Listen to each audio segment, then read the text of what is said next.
बताइएगा कि कहाँ उसका जहाज हिट हुआ था, कैसे वो लैंड हुआ था और कहाँ उसका जहाज फाइनली जाके गिरा था, और आप सबसे पहले थे। जरा पूरा इवेंट बताएं, उस दिन क्या हुआ था। जी बिल्कुल। मैं मेजर इरफान करीम मैं आपको उसके पूरे इंसिडेंट के बारे में बताऊंगा। ये उस दिन 27 फरवरी 10 बजे के करीब की बात है कि कुछ जेट्स जो है ना यहाँ आते हमारी लोकेशन के ऊपर, और एग्जैक्टली 5 मिनट्स के बाद एक एक्सप्लोजन होता है। और वो एक्सप्लोजन ऐसे होता है कि वहाँ से हमें उसका रैकेज और एक फायरबॉल बनती है, और वो पैराशूट के ज़रिए जो पायलट है वो नीचे आना शुरू होता है। मीनवाइल हमें आर्डर मिलते हैं, I along with my under command troops we just rush towards the site. बीच में एक संदाड़ बाज़ार आता है, एक सिविलियन बाज़ार है। वहाँ हमें सिविलियन गाइड करते हैं कि सर थोड़ा सा आगे जाएं, यहाँ आपको पैराशूट उतरा हुआ मिलेगा। अच्छा, पैराशूट जी कहाँ पे उतरा था? एग्जैक्टली पैराशूट तो थोड़ा सा यहाँ इसी लोकेशन से थोड़ा सा आप ये इस मिड की बात कर लें कि यहाँ उसको इजेक्ट हुआ, और फिर वो मीनवाइल थोड़ा सा डिस्टार्ट होते होते ये जो अगली रिज आप देख रहे हैं, ये बेसिकली कोटला हुड़ा एक विलेज है। ये उसका बिल्कुल सेंटर पॉइंट बनता है। यहाँ जो है वो उसका पैराशूट के अंदर आपको पता लग गया था कि he is Indian air force officer? Yes उसमें ये हुआ था कि थोड़ा सा पहले हमारा जो संदाड़ बाज़ार है वहाँ सिविलियन ने वहाँ एक फ्यूज़लाज जो उसका एक पार्ट होता है वो गिरा हुआ था। हमने उसकी जब पिक्चर बनाई तो उसके ऊपर उसका फ्लैग बना हुआ था, इंडियन फ्लैग था। तो वहाँ हमने सिविलियन को भी तसल्ली दी कि इट इज़ इंडियन जेट। सो फिर वहाँ से हम आगे जब वहाँ पहुँचे हैं तो हमें काफ़ी कॉन्फिडेंट था कि हम ये इंडियन जेट ही है और ये इंडियन पायलट ही है। तो जब वहाँ से हम वहाँ जब पहुँचे हैं, इन सर्कल हो गया, and there I ordered him कि ड्रॉप द गन। अच्छा, उसने गन उठाई? यस उसके पास ही वाज हैविंग अ पिस्टल, और he was having the aerial fire drop the gun. He even did not drop the gun. उसने एक दफ़ा फिर एरियल शॉट किया, and then I shouted at him कि drop the gun.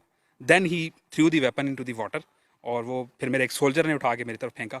And then उसके बाद फिर मेरे एक सोल्जर ने फिर उसको सर्च किया, और फिर हम उसके आगे खड़े हो गए, मेरा और मेरा एक सोल्जर था।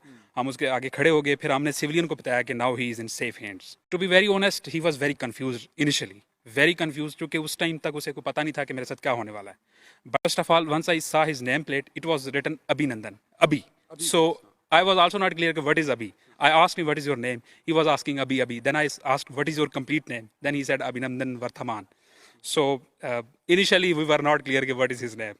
नो इसके बारे में ये कहूँगा कि पहले वो 5 मिनट तक ना उसने कोई बातचीत नहीं की है। उसकी वजह ये थी कि एक तो वो कॉन्फिडेंट नहीं था कि अभी मेरे साथ क्या होने वाला है। माइनर ब्रूजेस उसके ऊपर लगे हुए थे। लोगों ने, चूँकि सिविलियन ऑब्वियसली वो फ्यूरियस थे, तो दे वर हिटिंग हिम विद जो स्टोन्स होते हैं, स्मॉल स्टोन। तो थोड़े थोड़े उसके ऊपर माइनर ब्रूजेस थे उसके चेहरे के ऊपर। थोड़ा सा ब्लीडिंग हो रही थी।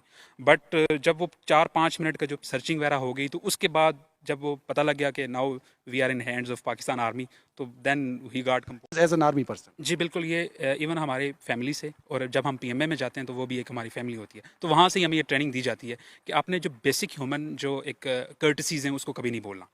तो वो हमारे जहन में हमेशा से रहती है। तो उसी चीज़ को एक तो उसके पास ग्लॉक पिस्टल था जो मैंने रिकवर किया। मेरे सोल्जर ने उसे नीचे जब ड्रॉप हो गया तो वो हमने रिकवर कर लिया।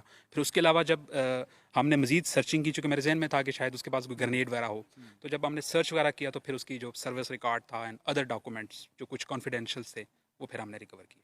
अच्छा, नहीं, इनिशियली तो थोड़ा सा मुझे फील हो रहा था कि शायद वो अपने आप को हिट कर जाएगा, बट जब उसने वेपन ड्रॉप कर दिया तो देन आई वाज कॉन्फिडेंट कि he would not hit him. अच्छा। उसमें ये हुआ था कि हमारे और भी सोल्जर्स आ गए थे हमारी आर्मी के। तो हमारे साथ एक गाड़ी थी, मेरे एक और यूनिट ऑफिसर थे, कैप्टन हसीब दैट टाइम। वो भी पहुंच गए। एक एसएसजी के थे, वो भी पहुंच गए ऑफिसर। तो उन्होंने अपनी गाड़ी में बैठ के उनको लेके गए एडीएस, जहाँ हमारे फर्स्ट एड दी जाती है। अच्छा, मुझे उनका रिएक्शन उस टाइम वो बहुत ज़्यादा मतलब फ्यूरियस थे और बहुत ज़्यादा जज्बाती थे।